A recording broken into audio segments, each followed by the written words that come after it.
myself advocate Razia Parveen. இது awareness video தான். நார்மலாகவே உங்களுக்கு ஒரு லீகல் நோட்டீஸ் வருதுன்னா நீங்கள் வந்து ரிசீவ் பண்ணிக்கோங்க சைன் போட்டு. நீங்கள் எதில் சைன் போடுவீங்கன்னு பார்த்தீங்கன்னா போஸ்ட்மேன் கொண்டு வர பேப்பரில் தான் நீங்கள் சைன் போடுவீங்க. சரியா?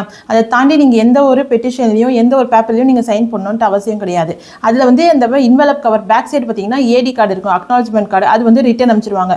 அது என்ன வச்சு கன்சிடர் பண்ணுவாங்கன்னா நீங்கள் ரிசீவ் பண்ணிட்டீங்கன்றதுக்காக தான் இந்த அக்னாலஜ்மெண்ட் கார்டு. அது யார் உங்களுக்கு வந்து லீகல் நோட்டீஸ் சென்ட் பண்ணாங்களோ அது அவங்களுக்கு போய் சேர்ந்துடும். சரியா? இது வந்து ஃபஸ்ட்டு. செகண்ட் பார்த்தீங்கன்னா சம்மன் கோர்ட்லேருந்து வந்துச்சுன்னா நீங்கள் ரிசீவ் பண்ணிப்பீங்க சைன் போட்டு, அவ்வளோதானே தவிர மற்றபடி எந்த ஒரு பெட்டிஷன்லையும் நீங்கள் வந்து சைன் போட்டு வாங்கக்கூடாது. சப்போர்ட் அதர் சைடில் இருக்க ஒரு பெட்டிஷனில் வந்து நீங்கள் சைன் போடணும் அப்படின்ட்டு அதர் சைட் பர்சன் யாராவது உங்கள்கிட்ட எடுத்து வந்து தந்தாங்கன்னா தயவு செஞ்சு சைன் போடாதீங்க. நீங்கள் சைன் போடணும்னு நினச்சிங்கன்னா இப்போ நார்மலாகவே ஒரு கோர்ட்டில் கேஸ் ஃபைல் பண்ணுறோன்னா 2 பெட்டிஷன் வைப்பாங்க. ஃபர்ஸ்ட் பெட்டிஷன் ஒரு பெட்டிஷன் பார்த்தீங்கன்னா ஜட்ஜுக்காகவும் இன்னொரு ட்ரூ காப்பின்ட்டு வைப்பாங்க, அது அதர் சைடுக்காக. அது நீங்கள் எங்கே ரிசீவ் பண்ணணும்னு பார்த்தீங்கன்னா கோர்ட்டில் வந்து என்டாஸ் பண்ணி நீங்கள் ரிசீவ் பண்ணிக்குமே தவிர அதர் சைடு அவுட்டர் கோர்ட்டில் நீங்கள் எந்த ஒரு பெட்டிஷன் காப்பிலுமே சைன் பண்ணி ரிசீவ் பண்ணவே கூடாது. அதேமாதிரி சைன் பண்ணுறதோ தேவையில்லாத வேலை. சரியா? ஓகே, என்னுடைய வீடியோ ஃபாலோ பண்ணிக்கோங்க. Fight for your rights. நம்ம நெக்ஸ்ட் வீடியோவில் பார்க்கலாம். தேங்க்யூ.